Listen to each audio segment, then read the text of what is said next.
तो अब ये बहुत ज़्यादा खतरनाक है। नाहा ट्राइबल कम्युनिटी के द्वारा रिसेंटली भारत सरकार को अवगत कराया गया है कि अरुणाचल प्रदेश के अंदर एक बड़ी ज़मीन चाइना की पीपल लिबरेशन आर्मी ने हथिया ली है, जो कि सालों से अपर सबनसिरी रीजन के अंदर इस ट्राइबल कम्युनिटी के पास में एज अ ग्रेजिंग और हंटिंग लैंड के रूप में देखने को मिलती थी और अभी तक ये इंडिया का भाग थी। बट चाइना ने 2020 से ही इस ज़मीन को अपने कब्जे के अंदर किया हुआ है। तो एग्जैक्टली यहाँ पर क्या हुआ है, इसे मैं शुभ सिंह चौहान डिटेल में आप लोगों के साथ में चर्चा करूंगा। बट उसके पहले अगर आपको यूपीएससी सीएससी की तैयारी करना है, इंडिया के टॉप एजुकेटर से अनअकैडमी के ऊपर पढ़ना है, तो आप लोगों के पास में अच्छा मौका है। इंडिया के टॉप एजुकेटर्स आप लोगों को कंप्रहेंसिव यूपीएससी सीएससी की तैयारी कराएंगे। Study material, one on one mentorship, test series, ये सब कुछ आपको मिलेगा मार्केट के सबसे कम रेट के अंदर। आपको करना कुछ नहीं है, you have to use the code SRC10। SRC10 code का यूज करने के बाद में अनअकैडमी के सब्सक्रिप्शन के ऊपर आपको हाईएस्ट डिस्काउंट अवेलेबल होंगे। साथ में आप लोगों को यहाँ पर 60% तक का डिस्काउंट तो मिलेगा ही और ट्रिपल ट्रीट मिलेगी। यानी कि अगर आप 9 महीने का सब्सक्रिप्शन लेते हो तो 9 महीना फ्री और 9 महीने का CAC एश्योर अनअकैडमी की तरफ से आप लोगों को दिया जाएगा। यानी कि आप 9 महीने का सब्सक्रिप्शन लेते हो तो डबल वैलिडिटी तो मिलेगी, पर अगर आपका सिलेक्शन नहीं होता है जिस वर्ष आप प्रीलिम्स दे रहे हो उस समय, तो आपको 9 महीने का सब्सक्रिप्शन और फ्री ऑफ कॉस्ट यहाँ पर मिलेगा।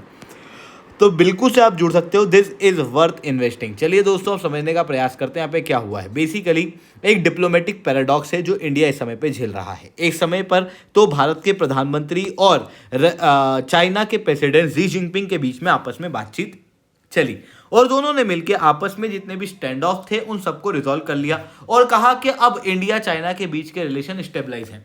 रिसेंटली आप लोगों ने देखा होगा, इंडियन डिप्लोमेट ने चाइनीज जर्नलिस्ट के साथ में भी एक मीटिंग की थी आज ही के दिन और उसके अंदर भी यही चीज कही गई कि हम रिलेशन को स्टेबलाइज कर रहे हैं। ऑलरेडी रिलेशन जो है वो स्टेबलाइज है। एक तरफ तो ये कहानी दिखाई दे रही है तो दूसरी तरफ एक और तस्वीर दिखाई दे रही है जहां पर चाइना इंडिया की जमीन के ऊपर कब्जा किए हुए है।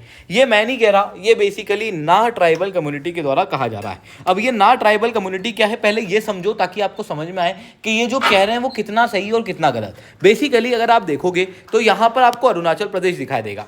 अरुणाचल प्रदेश के अंदर अपर सुबनसिरी रीजन है जहां पर नाहा ट्राइबल कम्युनिटी रहती है। ये जो नाहा ट्राइबल कम्युनिटी है ये यहाँ पर हंटिंग, गैदरिंग और जो वुड्स वगैरह को कलेक्ट करने वाला काम है वो यहाँ पर करती हैं। अब बेसिकली होता क्या है कि नाहा ट्राइबल कम्युनिटी की एक वेलफेयर सोसाइटी है। इस वेलफेयर सोसाइटी के द्वारा रिसेंटली फॉर्मल मेमोरेंडम लिखा जाता है डेप्यूटी कमिश्नर को और इसके अंदर इनके द्वारा कहा जाता है कि बेसिकली इनकी जो एंसेस्ट्रल लैंड है, जो अभी तक ये हंटिंग, गैदरिंग इन चीज़ों के लिए यूज़ करते थे, अब वो ज़मीन चाइना की पीपल लिबरेशन आर्मी के कब्जे में जा चुकी है। और इन्होंने कहा कि ऐसा नहीं हुआ कि ये रातों रात हुआ, but it was a long term strategy जो चाइना ने यहाँ पर की और उसी स्ट्रेटजी को हम लोग डिप्लोमेसी की भाषा के अंदर सलामी स्लाइसिंग स्ट्रेटजी कहते हैं। इसके अंदर क्या हुआ कि 10-15 साल पहले से ही चाइना ने इस रीजन के अंदर घूमना फिरना शुरू कर दिया था।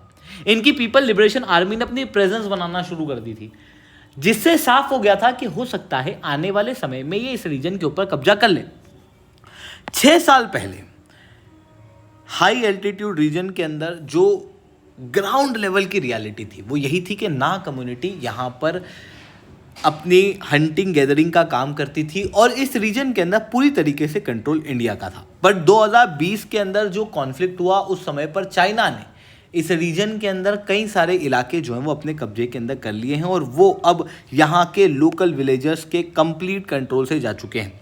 इन्होंने जो लोकेशंस हैं वो भी काफ़ी स्पेसिफिक बताई है। इन्होंने बताया है ओइंग रीजन, पनियार रीजन, यहाँ पर आप देख सकते हो मारपन, पोर्त्रांग और एक लेक वाला रीजन भी यहाँ पर बताया गया है जो कि इस समय पर चाइना के कंट्रोल में है। और इनका कहना यह है कि चाइना ने केवल अपने कंट्रोल में नहीं रखा बल्कि चाइना यहाँ पर लगातार अपने मिलिट्री प्रेजेंस को बढ़ा रहा है, अपने कैंप्स वगैरह लगा रहा है। इतना ही नहीं, रोड को कंस्ट्रक्ट कर रहा है, इंफ्रास्ट्रक्चर बना रहा है और जो इंडिया के सिविलियंस हैं उनके लिए इन गांवों का एक्सेस पूरी तरीके से बंद कर दिया है। हालांकि अभी तक ये जो एलिगेशन है ये अनवेरीफाइड है। क्यों है? क्योंकि अभी तक ये ना ट्राइबल कम्युनिटी की वेलफेयर सोसाइटी के द्वारा ऑफिशियल रूप से लगाए गए हैं। बट अभी तक भारत सरकार ना ही डिफेंस मंत्रालय के द्वारा कोई भी ऑफिशियल स्टेटमेंट आया है, जिसके कारण से एग्जैक्टली नहीं कहा जा सकता कि यहाँ पर क्या हो रहा है। बट यहाँ पर जो नाचो के एमएलए हैं उन्होंने कहा है कि allegation need to be officially confirm by the administration, there are obvious concern since it's a national issue.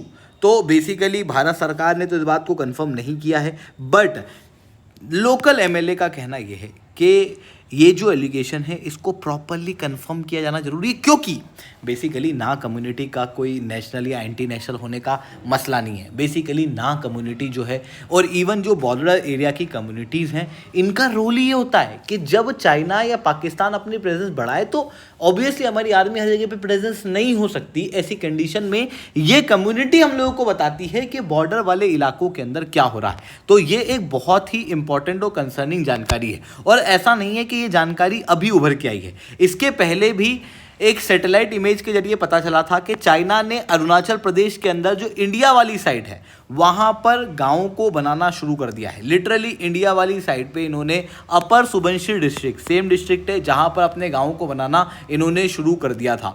ये चीज़ और ज़्यादा कंसर्निंग इसलिए हो जाती है क्योंकि चाइना अरुणाचल प्रदेश को पूरा ही अपना भाग मानता है, और इसकी जो सलामी स्लाइसिंग की स्ट्रैटेजी है वो ऐसी है कि ये पूरे रीजन को एक साथ क्लेम नहीं करेगा।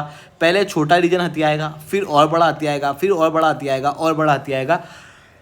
ये पॉलिसी चाइना के द्वारा चलाई जाती है, और China is very aggressive in this policy in case of Arunachal Pradesh, क्योंकि चाइना का कहना यह है कि जो अरुणाचल प्रदेश है वो तिब्बत का ही भाग है, और इसी वजह से चाइना ने अपनी मैंडेरिन भाषा के अंदर अरुणाचल प्रदेश का एक सेपरेट मैप भी निकाला हुआ है, जहाँ पर जो इंपॉर्टेंट लोकेशंस हैं वो चाइना अपनी लैंग्वेज के अंदर मैप करता है। लिटरली आप ये देख सकते हो। हालांकि भारत सरकार के द्वारा चाइना की इन सारे डेवलपमेंट को रिजेक्ट किया जाता है, बट ग्राउंड लेवल पे बात यही है कि चाइना फिर भी इस तरीके के एक्शन लेता आया है। नॉट जस्ट दिस, चाइना ने जो इंफ्रास्ट्रक्चर है ये केवल अरुणाचल प्रदेश के अंदर, इंडिया के अंदर घुस के नहीं बनाए।